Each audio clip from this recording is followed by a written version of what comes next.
Cycle.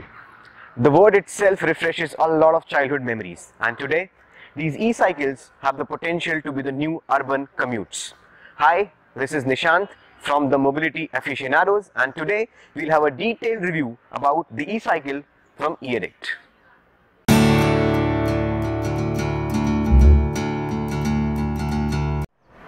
As we grew up, we left our cycles rusting into the parking lots, and whenever we see them, we have the feeling of regret. We miss the fun.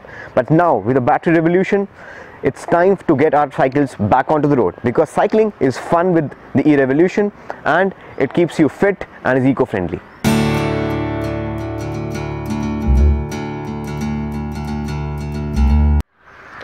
This is an e-bike from eAddict. Before you think it is misspelled, I must tell you this has a full form. All day I can cycle through. Smart, isn't it? And it stands by its name. Now I'll tell you the various components fitted onto this cycle. Before that, this is a universal kit. It is not dependent on any cycle. It can be fitted on any cycle. The only prerequisite is that the cycle should have the mounting for the bottle holder, because that is being used for the battery holding. That's the only prerequisite. Even if it is not there, we can drill holes and mount bolts into that, but that is not recommended. Well, the various components. The first and the foremost, the most important component is the DC motor. It's a brushless DC motor fitted onto the front wheel. The advantage of having the motor on the front wheel is, once you pedal, you are actually driving the rear wheel and the motor drives the front wheel. This makes it an all-wheel drive. The next component is the lithium-ion battery, which is the energy source of this cycle. This is the lithium-ion battery, 8.8 ampere hours and 36 volts. A very good backup. It runs the cycle for around 70 to 80 kilometers as a range. Now the next important component is the pedal assist sensor. This is a position sensor and it gives signals to the controller that the pedal is moving. It is nothing but 12 magnet sensor. Every movement of the magnet against a stationary magnet, it gives the impulse to the controller, which means for every 30 degrees, 360 divided by 12, every 30 degrees it gives an impulse to the controller. This makes the drive smooth and there are no jerks into it. This you will come to know once you take a ride. And the next component is this controller, which is the intelligence of this cycle, the ECU you may call it. And then we have two sensors onto the brakes. Once you apply the brake, the system understands that brake has been applied and it cuts off the assist. And then we have the display. Everything and anything happening to the cycle is displayed onto this. The odometer, the speedometer, the battery voltage, the battery life, and the motor power which we are consuming. So this is about the complete layout of this cycle.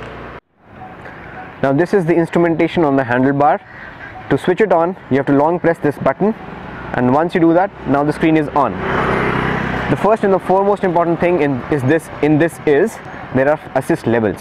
Assist level 0 would mean this is no assist cycle right now. This is a normal cycle.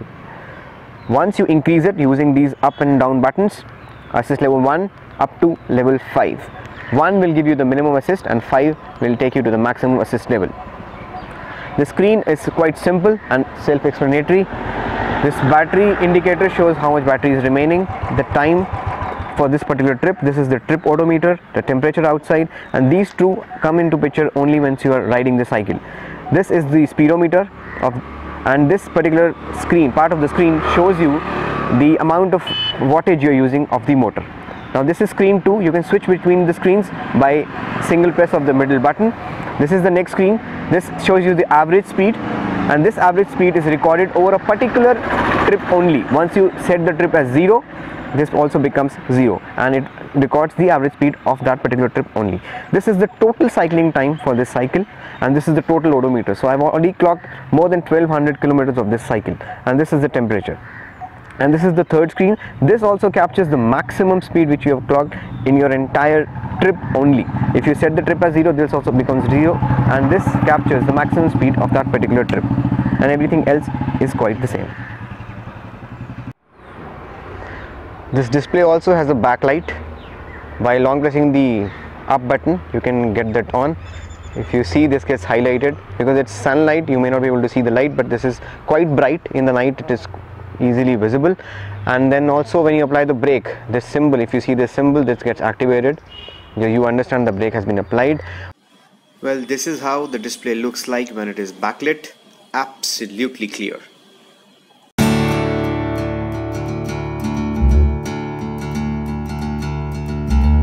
One more interesting feature in this cycle is the walk assist.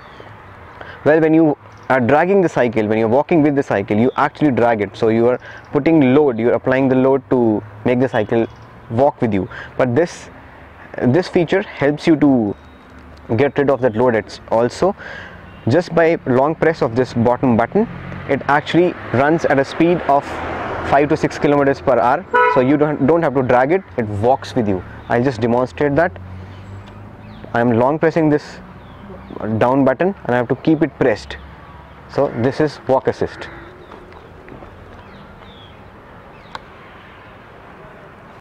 Now I'm going to demonstrate the most fantabulous feature of this cycle, the cruise control mode. Yes, the cruise control.